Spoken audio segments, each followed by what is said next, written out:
नमस्कार दोस्तों, impress on classes में आप सबका स्वागत है। आज हम पढ़ेंगे स्वरों के बारे में। इससे पिछली हमारी 2 क्लास हो चुकी है हिंदी के ऊपर, उनको भी आप देख सकते हैं। तो सबसे पहले हम बात करते हैं स्वर किसे कहते हैं। स्वर वो होता है जो वर्ण स्वतंत्र रूप से बोले जाते हैं। जो वर्ण स्वतंत्र रूप से बोले जाते हैं। वर्ण कौन से होते हैं? जो आप कह सकते हैं स्वर एवं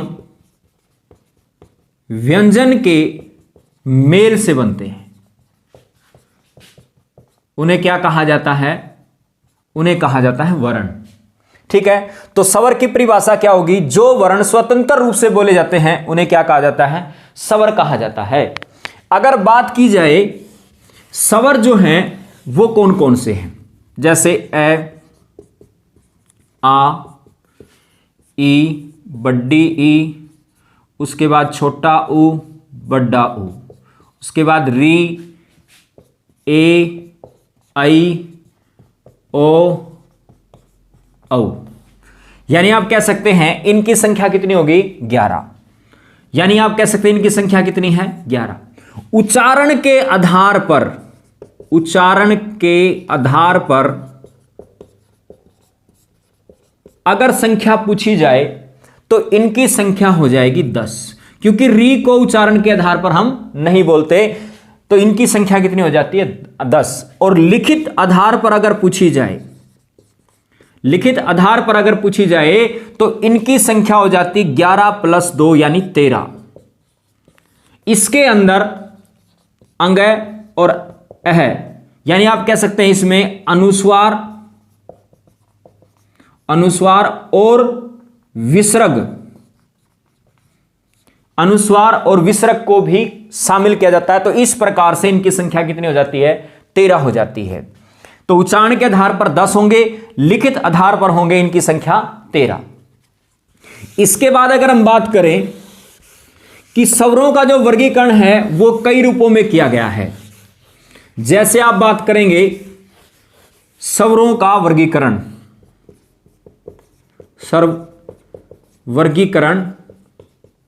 सबसे पहले होगा मात्रा के आधार पर।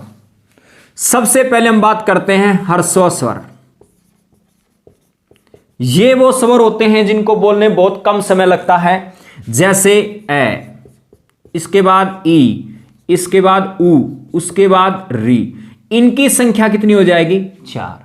यानी जिनको बोलने में कम समय लगता है उसको बोलते हैं ह्रस्व स्वर। और सेकंड की बात करें तो दीर्घ स्वर या द्विमात्रिक स्वर भी बोल सकते हैं इसको।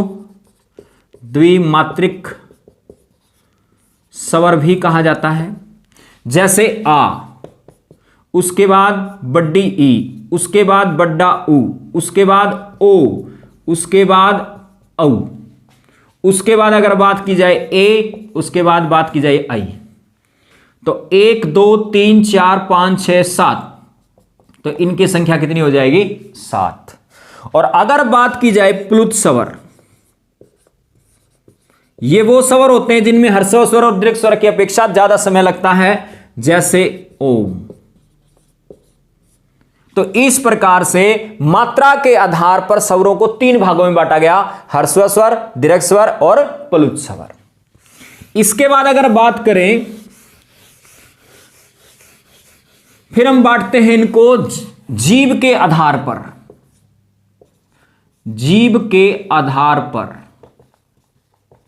यानी जीव के आधार पर स्वरों का वर्गीकरण किस प्रकार से होता है? तो देखिए 3 प्रकार से होता है इनका भी। सबसे पहले बात करते हैं अगर स्वर। और अगर जो शब्द होता है, कौन सा शब्द होता है? तत्सम शब्द होता है। अगर जो है यानी जीव के अगले वाले हिस्से से क्या क्या चीजें बोली जाती हैं, कौन कौन से स्वर बोले जाते हैं? जैसे ई, बड्डी ई, उसके बाद ए, आई, ये 4 बोले जाते हैं। यानी अगले भाग से, जीव के अगले भाग से ई, ए, आई।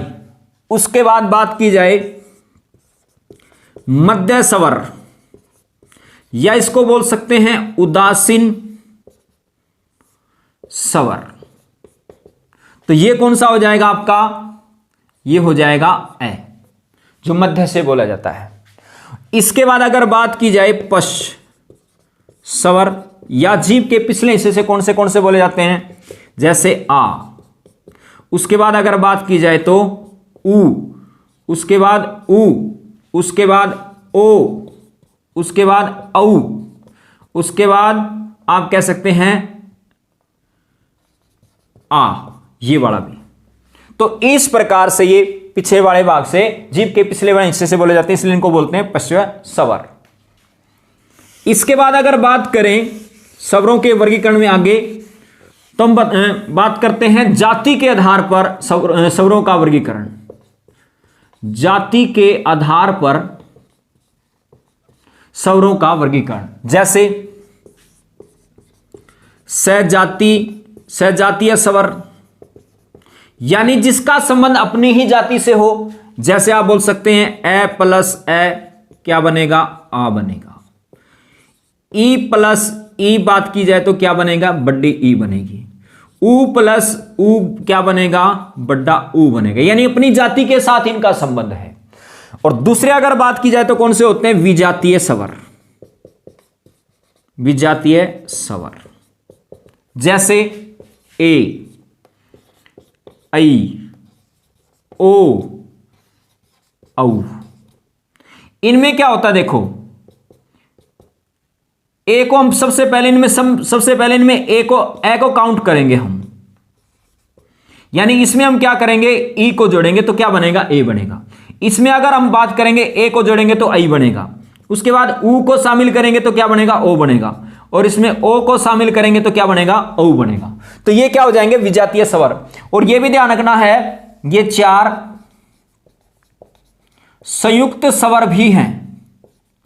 क्या है, ये 4 संयुक्त स्वर भी हैं। तो इस प्रकार से इनको जाति के आधार पे बांटा गया है। इसके बाद अगर बात करें हम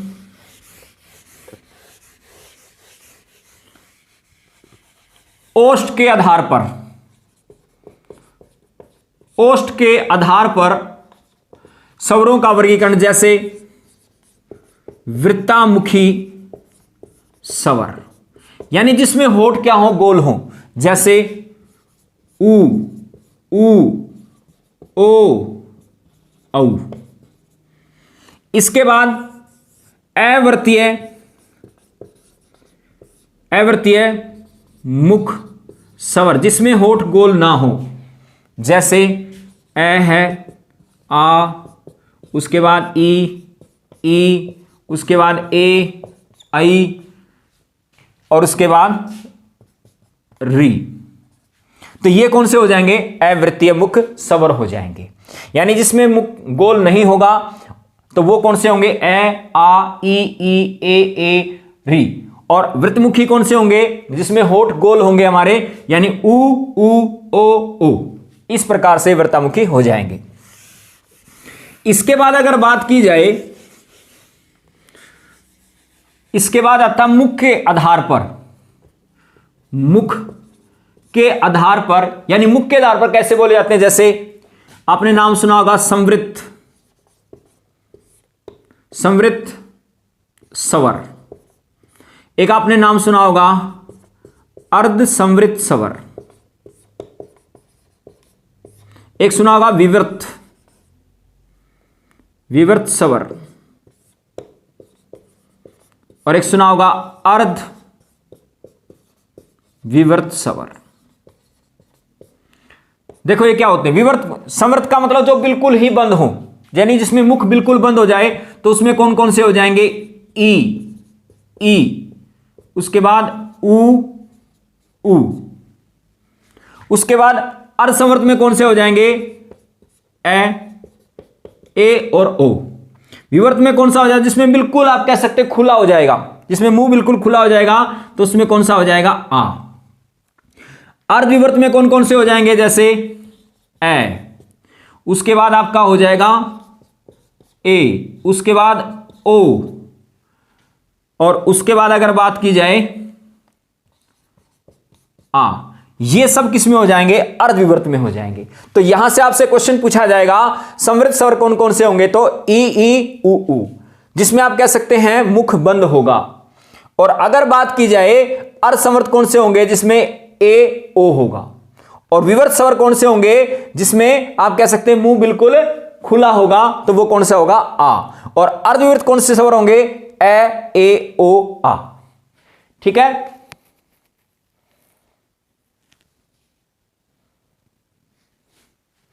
इसके बाद अगर बात करें हम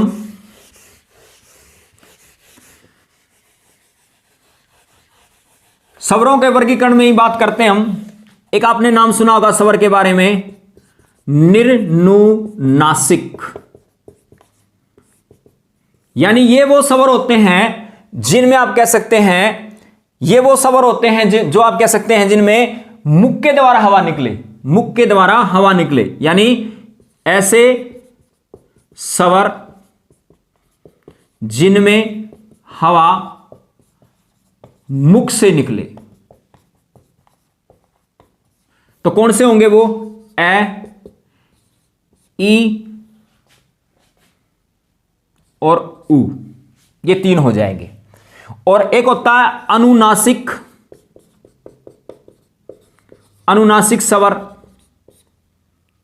तो अनुनासिक स्वर जो होते हैं जिसमें ऐसे स्वर जिनमें हवा मुख और नाक से निकले, मुख और नाक से निकले, जैसे अंगे आ और उसके बाद ई है, ई है। तो इस प्रकार से निरुनासिक होता है जिसमें ए ई उ, और अनुनासिक स्वर होता है आ ई। इसके बाद हम बात करते हैं व्यंजन की। व्यंजन की बात करें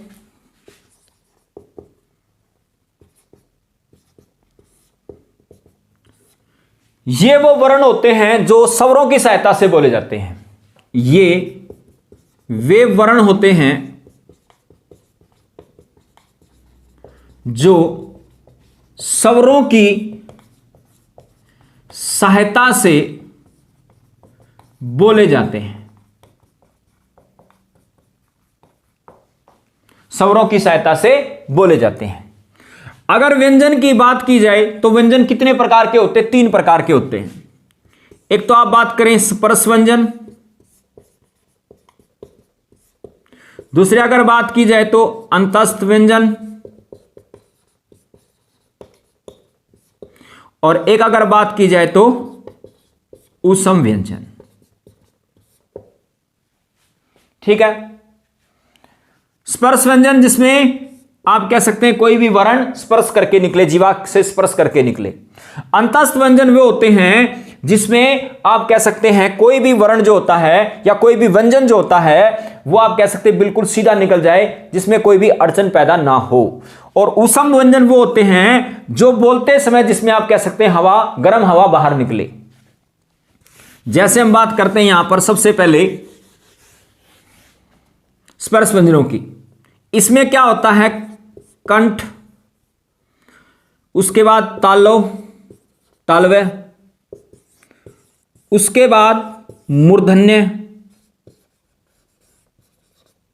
उसके बाद कंठ, तालव, मूर्धन्य, दंत, और इसके बाद होता है ओष्ठ।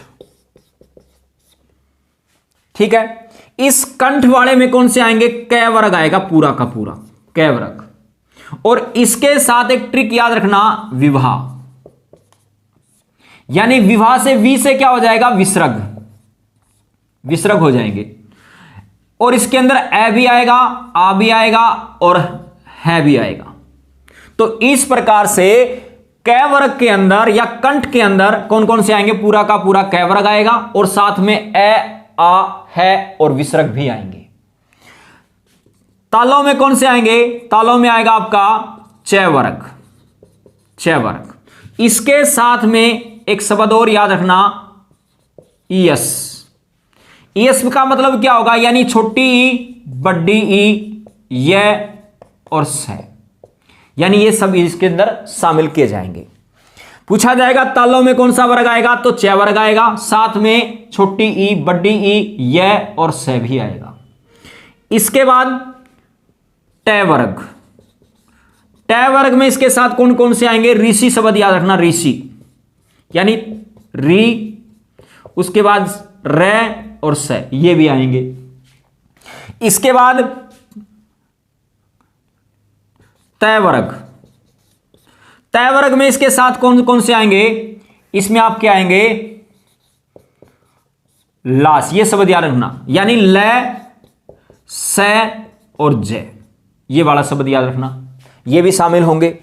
ओष्ठ में क्या होंगे, यानी प वर्ग होगा और साथ में अगर बात की जाए तो याद रखना उ, ये शब्द भी शामिल हो जाएंगे इसके अंदर। यानी कंठ, तालव, मूर्धन्य, दंत, ओष्ठ, ये टोटल कितने बनते हैं आपके, 25 स्पर्श व्यंजन बनते हैं, 25 स्पर्श व्यंजन बनते हैं। बहुत बार पूछा जाएगा स्पर्श व्यंजनों की संख्या कितनी है, 25। और इसके साथ साथ में ये भी याद रखना जो बहुत इंपॉर्टेंट हैं। ठीक है, बाकी पढ़ेंगे हम कल। अगर आपको ये वीडियो अच्छी लगी हो तो आप इसे लाइक करें, मेरे चैनल को सब्सक्राइब करें और ज्यादा से ज्यादा शेयर करें। धन्यवाद।